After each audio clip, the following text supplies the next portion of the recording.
बंदं गुरुपद पद्म परागा सुरुचि सुवास सरस अनुरागा बंदं गुरुपद कंज कृपा सिंधु नररूप हरि महामोहतम जासु वचन रवि कर निकरो बोलो सद्गुरु भगवान की जय। दीपावली की सभी को हार्दिक शुभकामनाएं। दीपावली कहते हैं कि प्रकाश का उत्सव है, प्रकाश का त्योहार है। तो बाहर के प्रकाश के लिए कुछ जलाना पड़ता है, बल्ब जला लो, दिया जला लो, कैंडल जला लो या कुछ भी जला लो, तो बाहर का प्रकाश। एक है अंदर का प्रकाश, अंदर का दिया जलाओ। तो बाहर का तो जला रहे हो आप लोग, अंदर का भी दिया जलाना अति आवश्यक है। अंदर का दिया नहीं जला तो जीवन व्यर्थ हो। तो अंदर का भी दिया जला। तो भगवत प्राप्ति के साधन, प्रभु से मिलन के योग्यता, प्रभु से मिलने की योग्यता। हर किसी काम के लिए कुछ ना कुछ योग्यता होती है ना। शादी विवाह में जाते हो तो लड़का को देखते हो, लड़की को देखते हो, उसकी शिक्षा, उसका व्यवहार सब कुछ जांच के फिर होता है योग्यता। नौकरी पेशा में जाते हो तो वहाँ हर चीज के लिए योग्यता, और उस योग्यता नहीं है तो क्या करना पड़ता है, उस योग्यता के लिए तैयारी करनी पड़ती है ना, कंपटीशन। क्योंकि योग्यता नहीं होगी तो उसमें एंट्री नहीं मिलेगी। उसी तरह से भगवत प्राप्ति के लिए प्रभु से मिलने की भी योग्यता है। और उसकी प्रथम योग्यता क्या है, मनुष्य का शरीर। प्रथम योग्यता है मनुष्य का शरीर मिलना, यानी कि मानव योनि में पैदा होना। बड़े भाग मानुष तन पावा, सुर दुर्लभ सब ग्रंथि पावा। साधन धाम मोक्ष करि द्वारा, पाही न जेहि परलोक सब। इसमें सबसे बड़ा साधन जो है वह मनुष्य का शरीर मिलना, मनुष्य योनि में मरा, ये सबसे बड़ी बात है। और भगवत प्राप्ति की ये सबसे बड़ी योग्यता है, क्योंकि इसमें साधन है, धाम है, मोक्ष का द्वार पर आप खड़े हो। मोक्ष के द्वार पर, जो ये योनि, मोक्ष के द्वार पर हम खड़े हैं। पहली योग्यता, मानव शरीर मिल गया, भगवत प्राप्ति के स्कूल में आपकी एंट्री या एडमिशन होने के योग्य हो गए। अब आपका स्कूल में, भगवत प्राप्ति का जो स्कूल में, उसमें आपकी दाखिला हो जाएगा। पहली योग्यता और सबसे बड़ी योग्यता, मनुष्य का शरीर मिलना। क्योंकि मनुष्य का जब तक शरीर नहीं मिलेगा, गुरु की आवश्यकता नहीं होगी। मनुष्य का शरीर मिल गया, अब आपका स्कूल में एंट्री हो गया, यानी कि गुरु के पास चल दिया। कबीरदास जी कहते हैं, जब मेरी चादर बन घर आई, रंग रिज को दीन्ही चदरी। यानी कि जब मैं पैदा हुआ उसके बाद रंगरेज कौन, गुरु, गुरु के पास चले।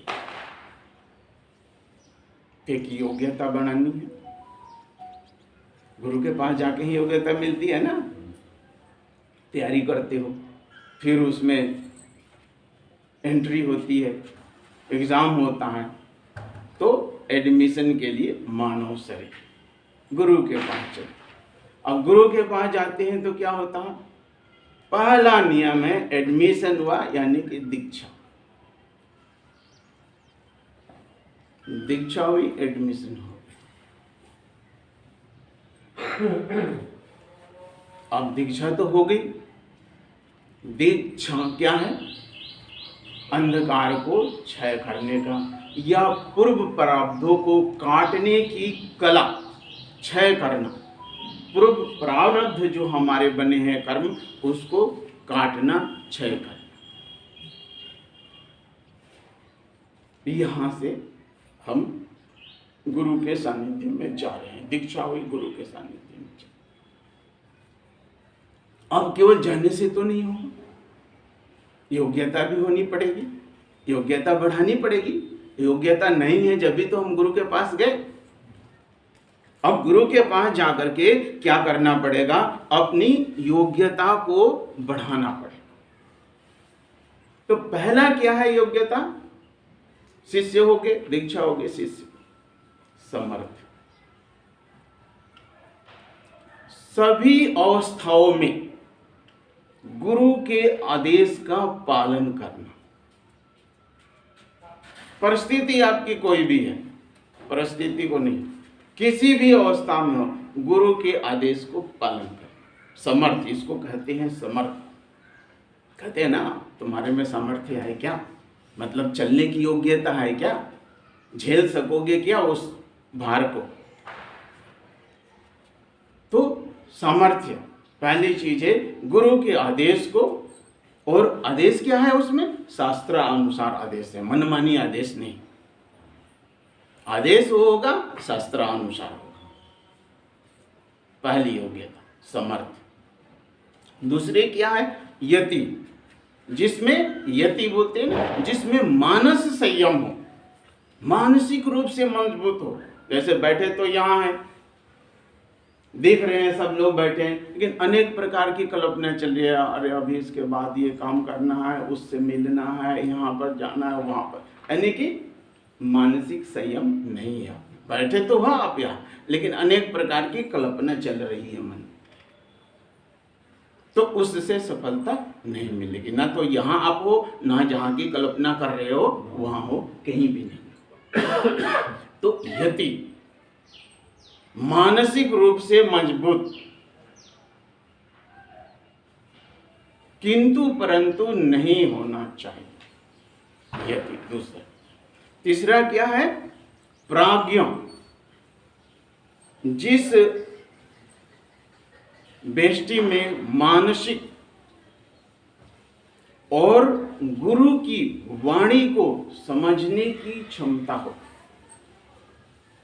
गुरु क्या कह रहे हैं, उनकी वाणी को समझने के, प्राज्ञा मतलब ज्ञान होता, मतलब उतनी बुद्धि विकसित होनी चाहिए जो गुरु की जो वाणी है उसको समझ सके, शास्त्रों की भाषा को समझ सके। ये योग्यता, अगर ये योग्यता नहीं रहेगी तो हम आगे नहीं चल सकते। जैसे गुरु वाणी बोल रहे हैं, इसमें मैंने एक दृष्टांत भी पहले कई बार हमने सुनाया कि एक बार की बात है, एक गुरु ऐसे ही अपने बहुत सारे शिष्यों को प्रवचन दे रहे थे कि सब कुछ, ये पूरा ब्रह्मांड जो कुछ भी दिख रहे हो, पशु पंछी कीड़े मकोड़े पेड़ पौधे, सब ब्रह्म का ही अंश है, और ये मान करके सबके साथ ब्रह्म का व्यवहार करना चाहिए। इस तरह का उपदेश अपने शिष्यों को दे रहे थे। तो उपदेश तो होता है, उसके बाद संसार में कार्य भी करना है, और कार्य करते समय ही वो ध्यान रहना चाहिए। यहाँ पर तो सभी लोग भाव में हैं, लेकिन जब आप यहाँ से जाओगे उसके बाद ही आपकी असली परीक्षा होगी कि आप संसार में व्यवहार कैसे कर रहे हैं। तो एक दिन की बात है, गुरुजी ने उस शिष्य को संविधान लाने के लिए, यानी लकड़ी लाने के लिए, जलाने के लिए भेजा। तो लकड़ी लाने के लिए वो जंगल में गया, तो देख रहा है कि जंगल से बहुत सारे लोग भाग रहे हैं और चिल्ला रहे हैं कि देखो पागल हाथी आ रहा है, पागल हाथी आ रहा है, भागो भागो भागो भागो, पागल हाथी आ रहा है। तो जो शिष्य जा रहा है, गुरुजी ने बोला ये सब कुछ ब्रह्म है, ब्रह्म को ब्रह्म से भय किया है? वो भी हाथी भी ब्रह्म, मैं भी ब्रह्म है? उसमें सब लोग भाग रहे थे, लेकिन ये भागा नहीं, ये सामने आ गया और हाथी ने उसे पकड़ करके बेचारे का हाथ पैर टूट गया। ले गए उसे गुरुजी के पास, गुरुजी ने मलहम पट्टी करवा दी उसकी। जब कुछ ठीक हुआ, होश होश आया, तो गुरुजी ने पूछा ऐसा हुआ कैसे? तो बोले गुरुजी क्या बोलूं, वहां से लोग भाग रहे थे और बोल रहे थे पागल हाथी आ रहा है, पागल हाथी आ रहा है, और मैं भी जा रहा था उसे, आपने ही तो बताया था कि सब कुछ ब्रह्म ही है, ब्रह्म से ब्रह्म को भय किया, और मैंने, उसने तो मुझे उठा करके पटक दिया।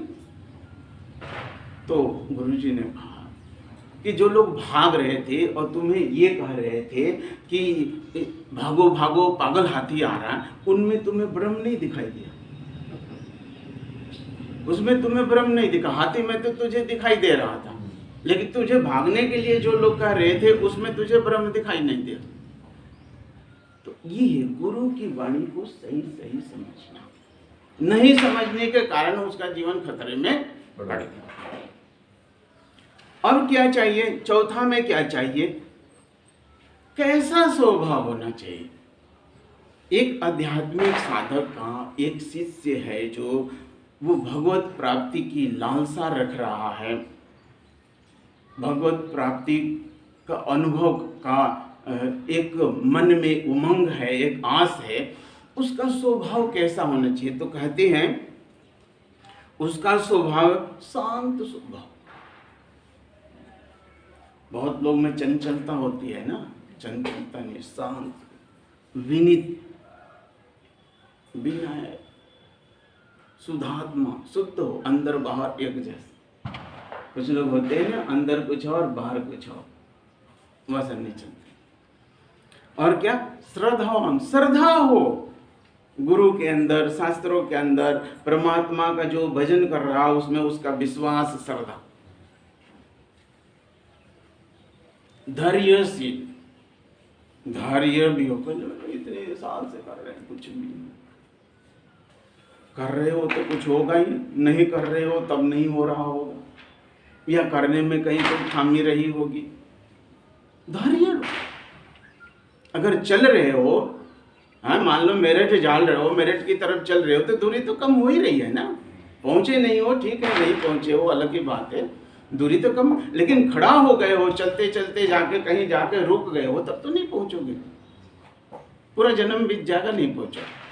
तो उसके अंदर में धैर्य रहना चाहिए। और धर्म का पहला लक्षण है धृति, क्षमा, दमो, स्तेम, शौच, इंद्रिय निग्रह, धीर, विद्या, सत्यम, अक्रोधम, दशम। धर्म का जो लक्षण आता है उसमें धैर्य प्रथम है। धैर्य के बिना कोई कार्य में हमें सफलता नहीं मिल सकती। तो धैर्य को साधना में उत्साहित, जो भजन कर रहे हो, ध्यान सुमिरन करने में, इसमें उत्साह, ये नहीं कि मजबूरी है, मजबूरी वाला नहीं, मजबूरी से कर रहे हो, करना है फिर तो कुछ ना, उत्साह। सत्संग है, 10 मिनट पहले पहुंच जाए, यहाँ 10 मिनट के 1 घंटा बाद में पहुंचे, चलो सारे काम निपटा के फिर पहुंचे। उत्साह, सत्संग नहीं हो रहा, चलो कुछ और कार्य कर लेंगे, वहां जाकर के कोई सेवा कर लेंगे। तो उत्साह, अंदर से उत्साह, कोल साधना में उत्साहित, क्षमावान, क्षमा भी उसके अंदर होना, सच्चरित्र, अच्छा चरित्र होना चाहिए। ये उसके गुण भगवत प्राप्ति की योग्यता के अंदर आता है। जैसे हम किसी चीज को पाने के लिए जाते हैं, किसी सर्विस में, किसी चीज में जाते हैं, तो योग्यता की, यहाँ भी भगवत प्राप्ति, प्रभु मिलन चाहिए आपको। अगर ऐसे ही कर रहे हैं वो अलग की बात है, लेकिन मिलन, उस आनंद की अनुभूति करना चाहते हैं, तो ये संपत्ति है आपकी। ये संपत्ति आपके पास, शादी करने जाते हैं तो संपत्ति देखते हैं ना, ये लड़का क्या कर रहा है,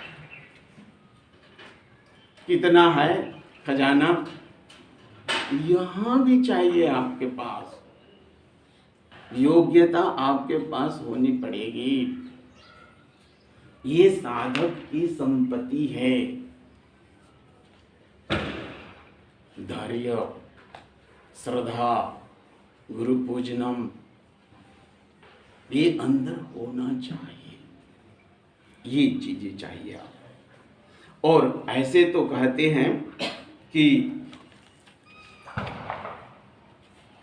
सोई जानत तेहि देहि जनाहि, जानत तुम्हि होई जाए।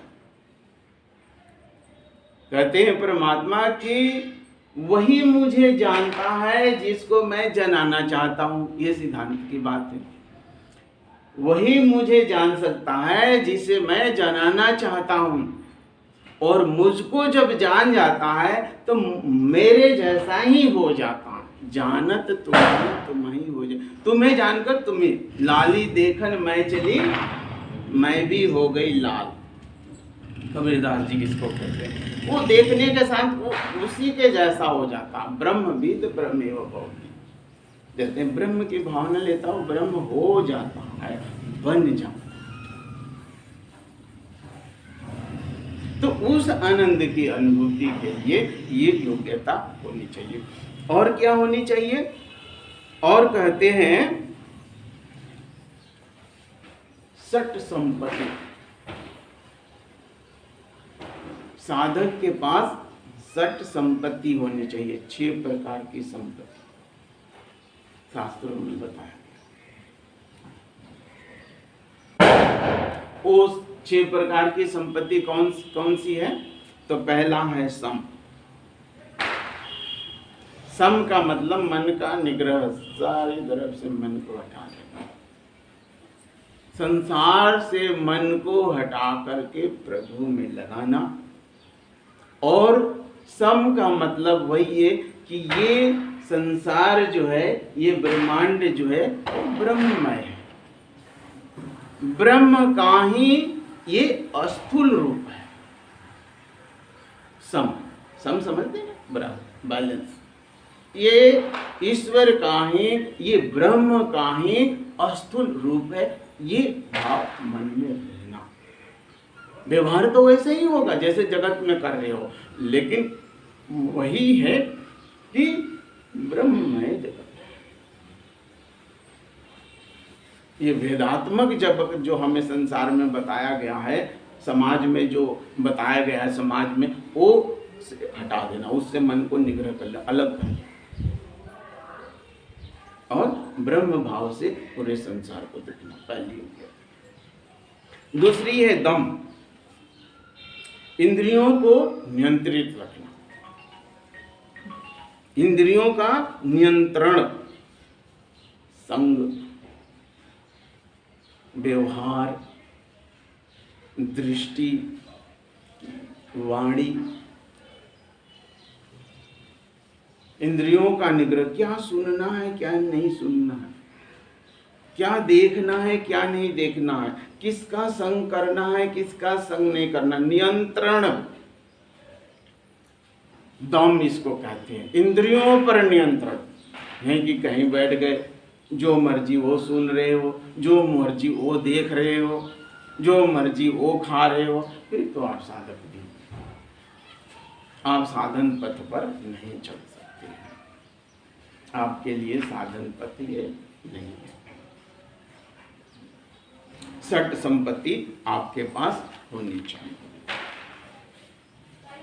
उसके बाद कहते हैं उपरति। उपरति का मतलब है मन को संसार से हटा करके आत्मा और परमात्मा का चिंतन करना।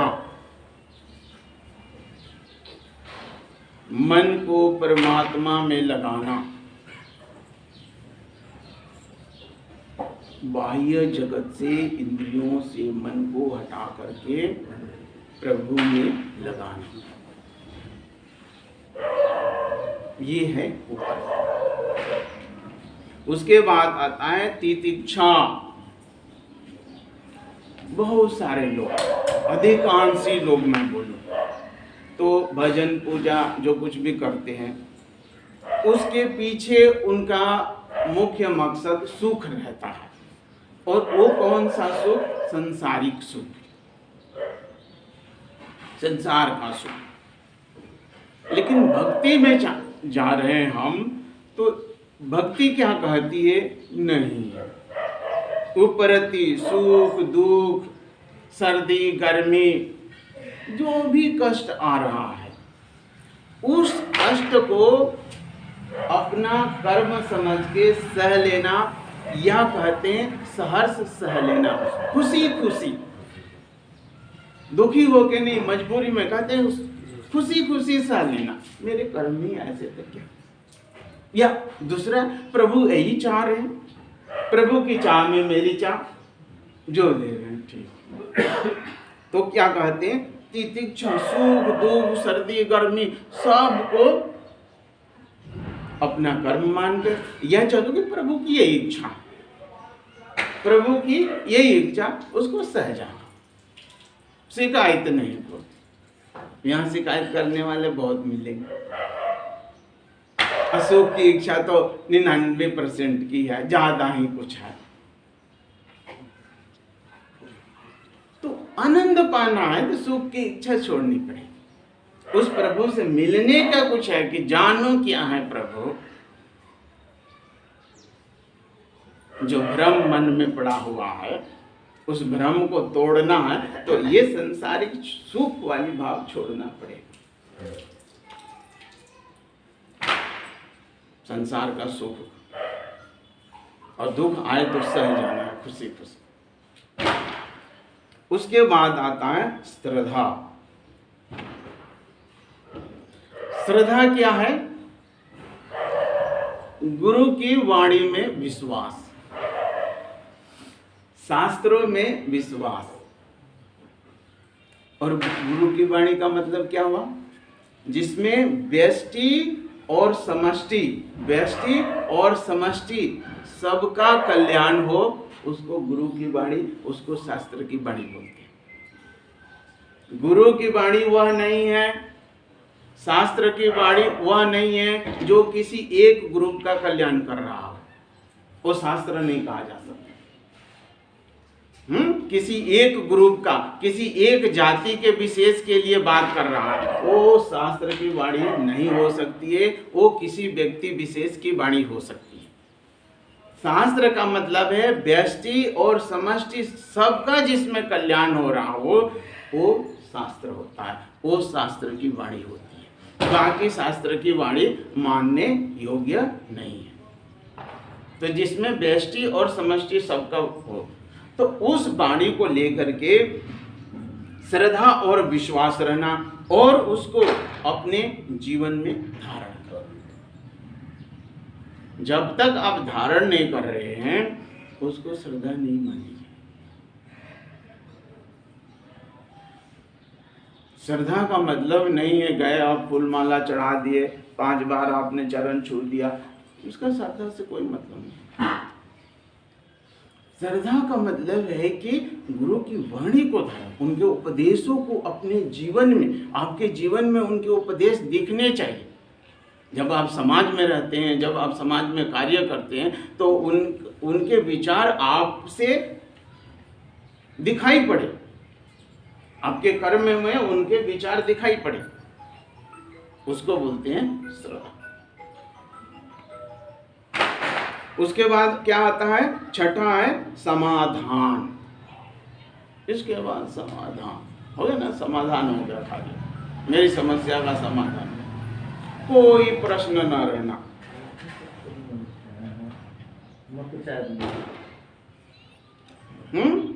कोई दुविधा न रहना, चित्त की एकाग्रता, चित्त लग गया हुआ, चित्त अटक गया प्रभु में जाकर के। चित्त जब भी अटकेगा जब कोई समस्या नहीं रहेगी, कोई दुविधा नहीं रहेगी, उस समय चित्त जाके आपका अटक। चित्त उसको बोलते हैं जो मन ही का एक अंश है, जो रूप धारण कर लेगा, जो प्रभु का रूप धारण कर लेगा।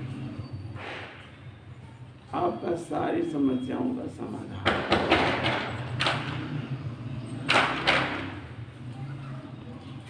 यहाँ समाधान तक हमें पहुंचना। और क्या चाहिए? प्रभु प्राप्ति की व्याकुलता, प्रभु से मिलने की व्याकुलता।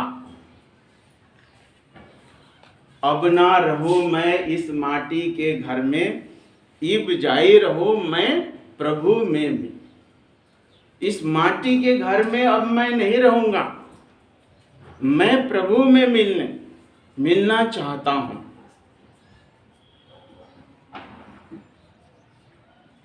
इस तरह के भाव।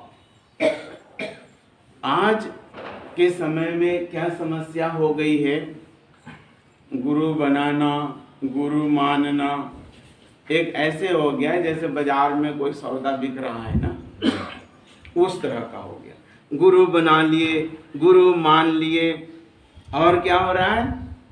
काम अपनी मनमानी। तो उससे किसी भी स्तर तक आप नहीं पहुंच सकते। मनमानी नहीं। और चलोगे तभी, एक एक जो स्टेप इसमें बताया गया है ना, सम है, उस पर चलोगे, आदेश मानोगे, आदेश मान के चलोगे तो इंद्रियां अपने आप नियंत्रित होगी। लेकिन पहले पॉइंट आपने छोड़ दिया ना तो दूसरा नहीं होगा, दूसरा छोड़ दिया तो तीसरा नहीं होगा। समर्थ आदेश मानने के लिए तैयार है ना, तो यति अपने आप आ जाएगा, यानी कि मानसिक दृढ़ता अपने आप आ जाएगी। गुरु के आदेश को मान के चलने में अगर पहला पॉइंट आप एकदम फॉलो कर रहे हो 100%, 100 नहीं 80 भी कर रहे हो, उनके आदेशानुसार चल रहे हो, तो मानसिक जो यति है, मन की मजबूती अपने आप बढ़ जाएगी। लेकिन एक पॉइंट छोड़ दिया ना, जैसा कि दीवार बन रही है ना, एक ईंट खींच दो ना तो सारी खिसक जाएगी, क्योंकि उस पर सारे का बैलेंस बना हुआ। इसलिए ये सब आपके जीवन में चाहिए। निर्मल मन जन सो मोहि पावा, मोहि कपट छल क्षुद्र न भाव। तो प्रभु से मिलन की, उस आनंद की प्राप्ति का थोड़ा सा भी मन में लालसा है, मैं जानूं कि मैं क्या हूं। प्रभु को जानना मतलब अपने को जानना, अपने को जानना मतलब प्रभु को जानना, दोनों में कोई अंतर नहीं। मैं को जान लो, मैं क्या है, तो प्रभु को जान लिए, प्रभु को जान लिए तो मैं को। तो जब तक नहीं जानेंगे, जब तक अपनी मनमानी चलेगी, अपनी मनमानी चलेगी जब तक नहीं।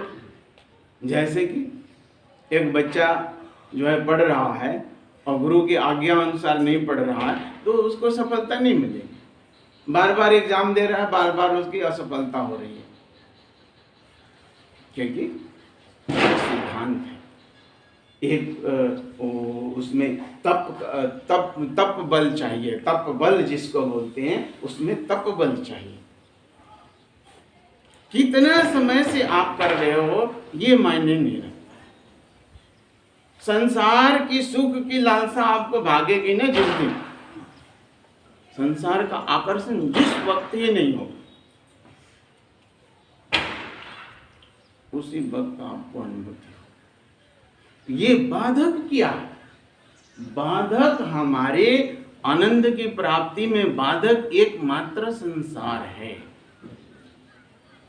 संसार की चाह कह लो, संसार का आकर्षण कह लो, संसार की वस्तुओं को भोगने की इच्छा कह लो। नहीं तो परमात्मा से मिलन जितना लोग कठिन बताते हैं या जितना लोग कठिन समझते हैं, इतना कठिन नहीं है। लेकिन कठिन क्या है, बाधक क्या है, दीवार क्या बन रही है? आपकी इच्छा।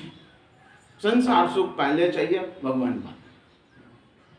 और फिर भगवान क्या रह जाते हैं, बाद में ही रह जाते हैं। फिर न आते हैं अगली बार, फिर नर्सरी क्लास से शुरू होता है ABCD, फिर लास्ट में वहां पर भगवान को दूसरे नंबर पर रखते हैं, संसार का सुख पहले नंबर पर, फिर आते आते फिर अंतिम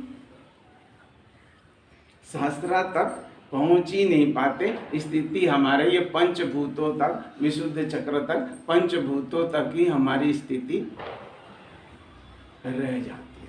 इसको पार करना पड़ेगा। इसको पार कर लिए ना, पंचभूतों को पार कर लिए ना, फिर आसान हो जाए। लेकिन पंचभूतों को पाने के लिए वो जो है ना, यति मन पर नियंत्रण ये चाहिए, और समर्थ हर परिस्थिति में आदेश का उल्लंघन नहीं। तो ये जो है प्रभु से मिलने की योग्यता है, प्रभु से मिलने की ये भक्त की, शिष्य की संपत्ति है। ये संपत्ति चाहिए आपको। दुकान पर जाते हो ना तो कुछ देना पड़ता है, पैसे दो, सामान दो, कुछ दोगे, उसके बदले में वो कुछ ना कुछ देगा आपको। तो आपके पास भी वो सामान आपके पास रहना चाहिए। वह है साम, दाम, तितिक्षा, श्रद्धा, ये सब चीजें आपकी संपत्ति है। ये समर्पण करोगे तो वो चीज, वो आनंद जिसको हम बोलते हैं, वो आनंद की प्राप्ति है।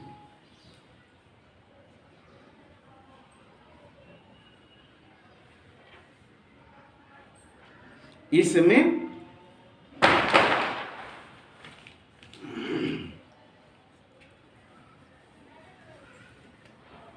और श्रद्धा है, जो कहते हैं कि जा पर जाके सत्य से नेहू मिले ही नाही कछो संदेह। वो देखो सबके लिए बराबर है। यहाँ में जाति धर्म कोई मायने नहीं रखते। पहले कहा कि मनुष्य का शरीर, जाति धर्म कहीं यहाँ पर भगवत प्राप्ति में जाति धर्म कहीं बाधक नहीं है, सबको प्राप्त। एक से एक व्यक्ति, वो बड़े निर्दयी, आतंक फैलाने वाले, जिनसे लोग इतना डरते थे, उनको भगवत प्राप्ति होगी। वाल्मीकि जैसे, अंगुली माल जैसे लोगों। तो आप तो उनसे बहुत अच्छे हैं,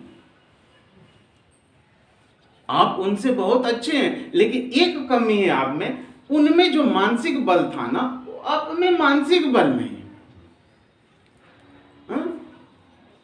हीरा जन्म अनमोल था, कौड़ी बदले जा। हीरे की कौड़ी के लिए हमने हीरे को दे देते। हमें यही समझ नहीं है कि कौड़ी के लिए मैं हीरा क्यों दे रहा हूं। कौड़ी के लिए तो 2-4 रुपए बहुत है ना। संसार की वस्तुओं के लिए हम इस जीवन को दे रहे हैं, तो हम ना समझे ना, उसकी कीमत इतनी नहीं है जितना हम दे रहे हैं। संसार की वस्तुओं की इतनी कीमत नहीं है जितना हम दे रहे हैं, लेकिन दे इसलिए रहे हैं क्योंकि हमारी समझ ही नहीं है। हम समझते हैं कि ये इससे ज्यादा कीमती है। बहुत लोग है ना, पैसे लेते हैं कोई चीज गिरवी रख करके, भले इसके बदले में मुझे कुछ पैसा दे दे, और क्या होता है, वो सामान ज्यादा कीमती था, वापस ही नहीं कर पाए, सामान भी गया।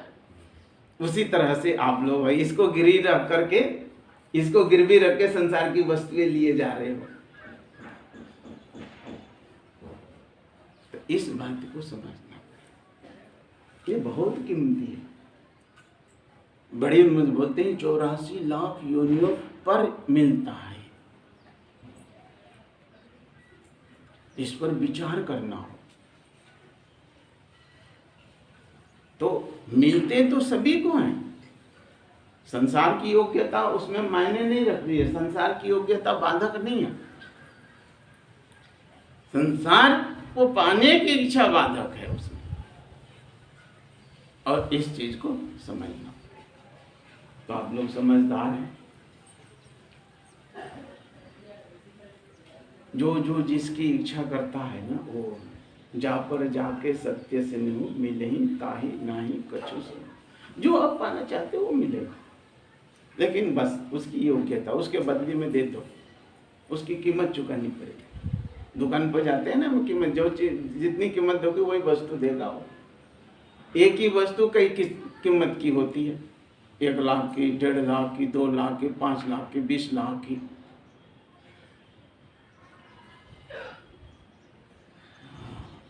तो योग्यता जुटानी पड़ेगी।